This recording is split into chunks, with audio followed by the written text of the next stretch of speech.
Hai vă pup, la mulți ani! Fiți atenți, surpriză pentru oamenii din Cluj care n-au avut voie să vadă artificii anul ăsta. Hai că vă rezolv eu acum repede, ia fiți atenți. Bă, sincer, nu știu ce facem astăzi, adică eu am ieșit că mă plictiseam acasă, nu mai puteam să stau, adică aseară a fost revelionul, am ajuns acasă, m-am jucat pe calculator toată ziua. Ce să mai și faci, frate, că te plictisești? Mi-e și foame, nu știu dacă e Mac-ul ceva deschis, că aș mânca ceva bun, sincer. Planul era altfel, eu am zis că inițial, hai bă, iau și camera, spăl mașina. Vă arăt și vouă cum se spală mașina, cu produse, cu toate astea, ca să vă țin la curent cu ce produse mi-am luat. Dar ce să speli, frate, că-s minus 3,5 grade afară. Păi dacă dau acum cu apă pe mașină... Ia uite, mi-a picat și telefonul. Dacă dau acum cu apă pe mașină, păi eu nu mai intru în ea dimineața. Că îngheață toate, îngheață geamurile, îngheață tot. Mă și ustură gâtul de mor. Trebuie să-mi iau ceva pastile. Ia uite, bă, mi-am uitat apa acasă. Da, acum trebuie să mergem la un magazin să-mi iau apă. Mi-am luat o aplicație să beau apă, să-mi aduc aminte să beau apă, pentru că eu nu prea beau apă de obicei, stau mult la calculator și mai uit să beau apă. Mi-am făcut și analize și de-astea și mi-au și zis acolo să beau mai multă apă. Și ia fiți atenți, dacă vă arăt eu, nu știu dacă vedeți voi aici pe ecran, asta, drink water, ia vedeți, mai târziu. Zice aici că am băut 1350 de litri, de mililitri, pardon, hai că dacă beam 1000 eram cistern acum, de apă. Și trebuie să beau cam, nu mai știu cât era acolo, 3 litri? 3 litri, cam așa, că eu nu prea fac, adică eu încă nu fac sală, că nu m-am apucat încă. Dar cât timp nu faci eforturi foarte mari și stai ca lepra, e ok, cam 3 litri. Și eu am zis, bă, hai, gata. Ia uite, bă, îmi sună telefonul. Mergem repede la un non-stop ceva să-mi iau o apă, să am aici, și cu spălatul nu știu. Mai merg un pic, mă mai plimb, văd eu dacă am chef, că mi-e și frig, frate, sincer. Dar vedem. Dar un Mac cred că tot bag. Acum mergem să o iau și pe prietena mea de acasă, că n-am chef să mă plimb singur. Și vedem ce facem, vedem cu cine ne mai întorăm. În principiu ar trebui să mai avem tovarăși pe afară, că ce să faci, frate, adică azi noaptea a fost revelionul, lumea s-a trezit din beție, din astea, ce să faci? Te-ai trezit, mănânci, stai câteva ore pe acasă și vrei să ieși pe afară. Deci acum cam iese lumea pe afară. Și vedem.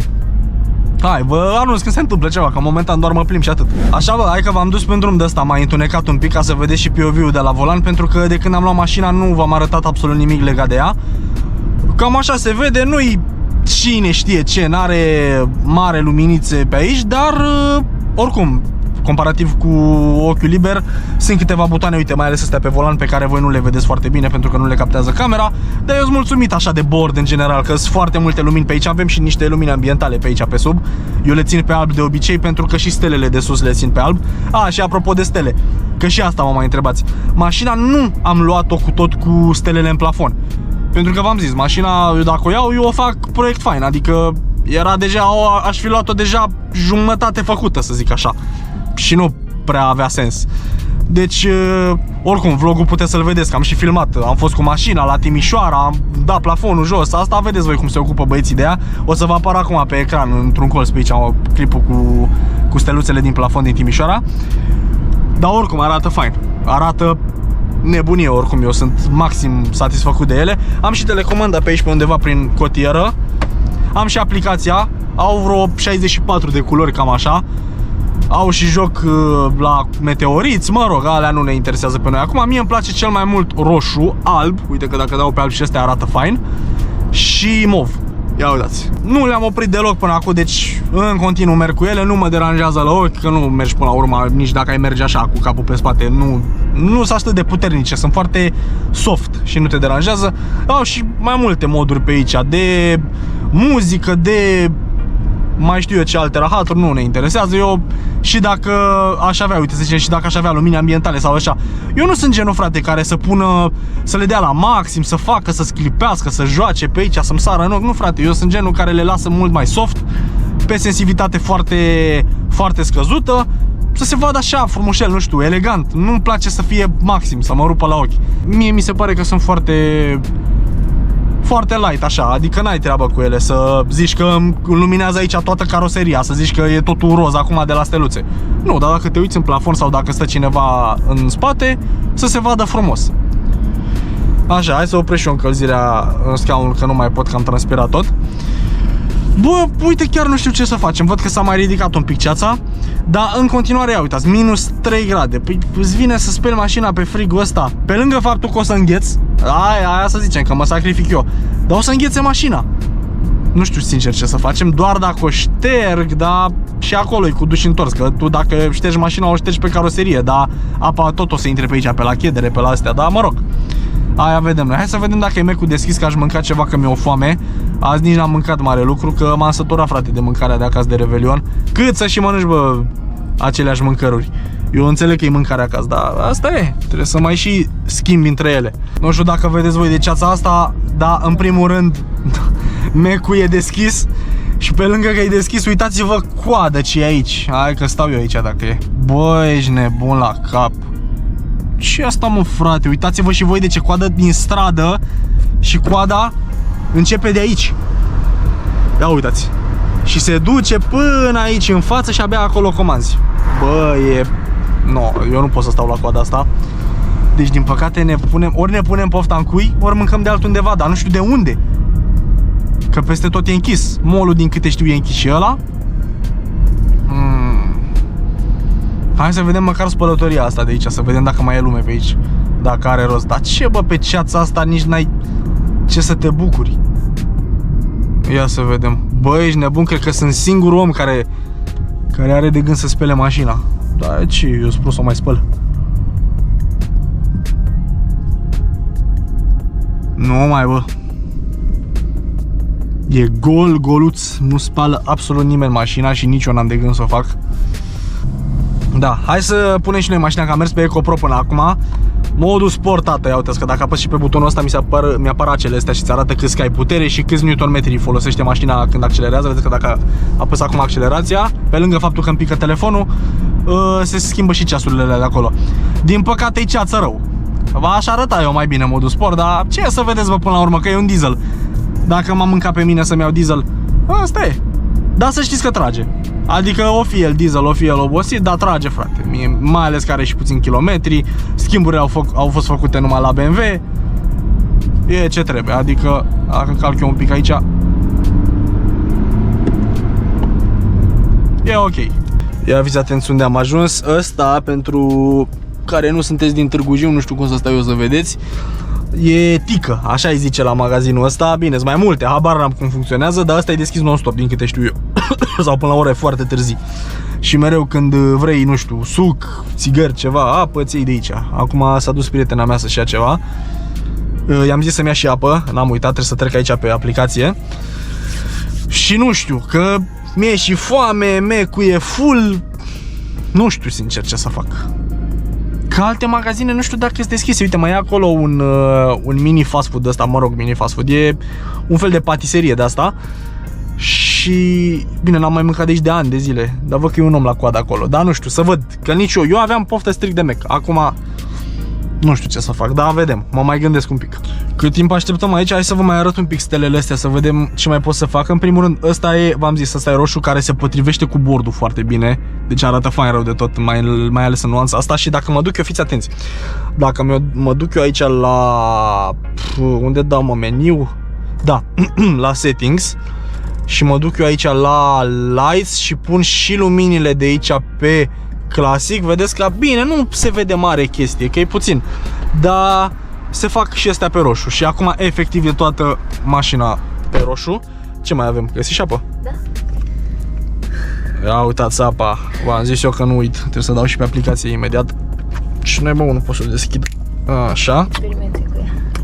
Nu, dar tu știi ce...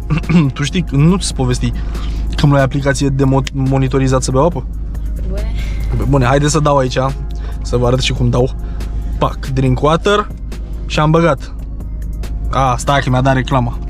O să-mi iau aia fără reclame, că am văzut că e 8 lei sau ceva de genul. Dau pe butonul ăsta și s-au mai adăugat 150 de mililitri de apă la stomacelul meu, bine, psihic. Și așa, la sfârșitul zilei văd eu câtă apă am băut și stau eu hidratat frumos. Mâncați, băi, și beți sănătos, nu mai mâncați prostii și beți sucuri, tot eu care voiam să merg la Mec acum. Beți și voi apă, ia uitați, învățați și voi de la mine, dacă măcar asta pot și eu să vă învăț. Da, mă, am pus mașina pe confort înapoi, că pe sport e și suspensia rigidă și volanul rigid și tare. Și n-am chef, că nu e mare chestie. Dacă aveam vreo evacuare, ceva mai ziceam. Dar în rest ce să fac, să consum mai mult. Că tot veni vorba de consum, cred că trebuie să și alimentez. Deci cred că dăm o fugă până la OMV și dacă tot mergem la OMV, s-ar putea să iau ceva de mâncare de acolo, pentru că renunț la ideea cu Mac, că n-are rost, frate. Adică e o coadă de, cred că stai acolo cel puțin, eu aproximez așa 50 de minute până e gata și mâncarea. Bine, asta nu e problemă, că oricum se face repede. Dar 50 de minute stai la coadă cel puțin. Adică până ia comenzile la toți, până se mută, până stai că nu-i gata comanda, îi mai pune pe unii să stea în față, deci nu mersi. Bă, un vlog foarte neinspirat, n-am ce să zic, îmi pare rău, nu trebuie să mă înjurați, dar până la urmă, bă, știi care e faza? Eu nu-s genul care să facă clipuri de-astea de Revelion, de Crăciun, de nu știu ce, că până la urmă, frate, eu sincer, sărbătorile le văd cu familia. Și, na, indiferent că e Revelion, că e Crăciun, că nu știu ce, adică trebuie să-l faci cu cine te simți tu bine. Păi dacă eu mă apucam să filmez ce fac eu de Crăciun și ăla nu îl mai simțeam eu, bă, și așa nu s-a simțit, adică Crăciunul ăsta nu l-am simțit deloc. Deci, na, ultimul clip a fost ăla cu modific mașina cu produse de pe Temu. Apropo, v-am zis că la 1000 de like-uri, la partea, deci la clipul ăla pe care l-am filmat, dacă se strâng 1000 de like-uri la el, când o să fac partea viitoare, adică partea 3, o să vă dau vouă toate produsele pe care le comand. Adică eu vi le pun frumos pe curier și vi le dau vouă gratis. Deci dacă strângem 1000 de like-uri la ăla, când alegem produsele, vi le dau vouă. Facem frumos un giveaway. De fapt, na, la cât de multe o să aleg, o să luați foarte mulți, că giveaway de obicei câștigă o persoană. Aici o să câștigați 10 de persoane produse gratis, da? Intrați pe clip și dați voi like acolo. Așa. Și legat de asta cu sărbătorile, păi ce să vă fac? Să vă postez eu clipuri de Crăciun de astea? Lasă, frate, stați și voi cu familia, simțiți-vă bine. Nu cred că stă nimeni să editeze clipuri, să posteze, să se uite pe YouTube, nici voi, nici eu, deci n-are rost. Așa că uite, cel mai bine, acum e perioada perfectă, a trecut și Revelionul, de aici nu mai e nicio sărbătoare, nimic. Și e doar timp mort, adică din momentul ăsta lumea se relaxează, lumea chiar acum poate să stea pe YouTube și să nu facă nimic. Deci, eu zic că e cel mai ok așa. Mă știți pe mine că nu-s genul care să postez așa, să vă fac spam cu fiecare zi, că ce se întâmplă. Când e vorba de prezentat mașini, da, ne uităm acolo, suntem serioși, vorbim pentru posibili cumpărători. Când e vorba de vloguri, facem catering, că și uite, asta e o zi în care vă mai plimb eu așa cu mine, să vedem ce se mai întâmplă prin Târgu Jiu, prin oraș de ăsta, vai capul lui. Da, uite, mai vezi un om, acum na, e o zi ca oricare alta. Nu pot să controlez eu fix când filmez să, nu știu, să mă oprească poliția, să stăm de vorbă, să ies cu tovarăși pe afară. Acum, sincer, eu am mai dat telefoane, nu-i nimeni. Adică toată lumea ori doarme, ori nu știu ce fac, ori îți plecați la cabane și pe unde au mai făcut ei, că probabil se întorc a doua zi, cum ar veni. Ia uitați, ăsta e economicul, acum mai gol, vă dați seama, lumea încă mai stă pe acasă sau poate nu s-a făcut destul de târziu. Aici se strâng cu mașini, vedeți că surme de cauciuc pe jos, se învârt ăștia cu mașinile în ultimul hal, fac prostii pe aici, vine poliția, le dă amendă. Deci, tot soiul, asta e, na, la ordinea zilei în Târgu Jiu. Bă, da, cad de asta în continuu, mă, frate. Hai să mergem acum până la OMV, mergem să alimentăm un pic mașina. No, nici nu mai încerc. Și cred că mi-au și ceva de mâncare, că, nu știu, vrei ceva de mâncare? Niște sandvișuri, ceva. Bă, deci eu în ultimul timp am devenit dependent de sandvișurile de la OMV, că-s bune. Nu știu, îmi plac mie foarte mult. Mergem să vedem ce găsim acum. Bă, ăsta cred că l-arunc eu pe geam acum, nu, că îl țin pe picior. Știți cu toții cum e cu toți posesorii de BMW seria F și G, dacă nu mă înșel. N-ai unde să-l pui, frate. Ori îl pui pe picior aici, ori îl pui în cap holder și acolo vedeți, când fac o accelerare, a picat. Că n-are cum să stea. Eu înainte la E90 aveam aici, lângă schimbător, aveam un magnet. Și n-am cum să-l mai pun, că acum am butoanele cu modurile de condus. Și nu sunt nici genul care să-l pun aici pe aerisir, pentru că asta mi se pare cea mai mare prostie din lume. Cum să pui telefonul aici? Adică vara o să-ți blocheze tot aerul condiționat și o să-ți răcească telefonul, da, bine, asta se zice că nu-i rău. Și iarna, păi uite, eu acum am 28 de grade, bine, cam exagerez și eu, dar mie îmi place căldura, eu sunt o persoană friguroasă. Păi o să-mi bage 28 de grade pe telefon, păi se încinge de bubui ăsta. Plus că nu vine mie căldura, nu. Plus că altă chestie, când îl tragi de aici, o să iese cu tot cu magnetul ăla, că magnetul ăla nu se sudează de gurile de aerisire. Deci nu știu, asta exclus. de să nu aude chestiile astea. Așa că mai bine ori îl țin eu prin cup holdere și îmi cade, ori îl țin eu pe picioare, ori între picioare, n-am treabă. Deci atâta timp cât stă, dar vezi, uite, când filmez acum mi-e mai ușor, că uite, mă uit direct la telefon să văd în caz că, nu știu, mut camera cu mâna sau ceva și nu se mai vede bine. Că am mai filmat eu un clip ăla cu emuptul, dar oricum s-a văzut ok, în care stăteam prea sus așa în plafon și vă cam deranjam. Da, asta e. Să nu uit să scanez și aplicația. Bă, voi vedeți că eu am aplicații pentru tot. Și pentru apă, și pentru alimentare la mașină. Am și aplicația de la BMW. Nu știu dacă v-am arătat-o, că nu v-am arătat-o pe clipul de prezentare. O să vă arăt acum când ajungem la benzinărie. Efectiv, poți să deschizi mașina, să o închizi, să pornești farurile, să claxonezi.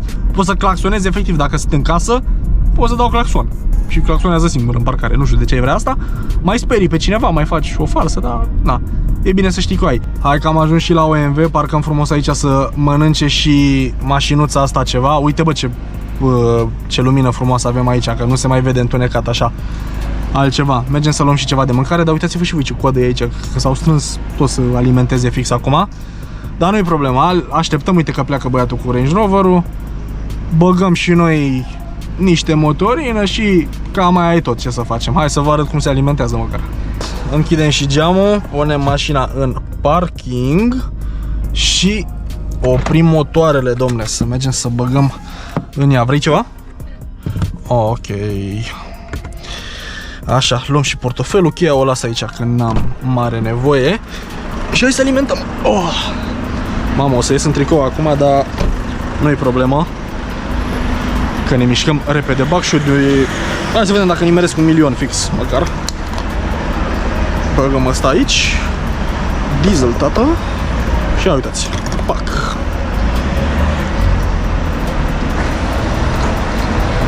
Fiți atenți dacă nimeresc. Bă, dar tot îmi dă asta peste mână. Mă enervează.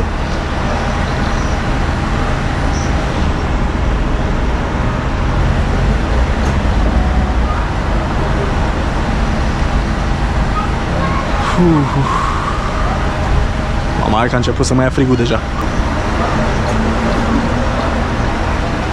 Fiți atenți că nimeresc 100-0-0. Dacă dau 0-0 trebuie să vă abonați. Dacă nu, nu știu ce să faceți. Hai mă. 0-0.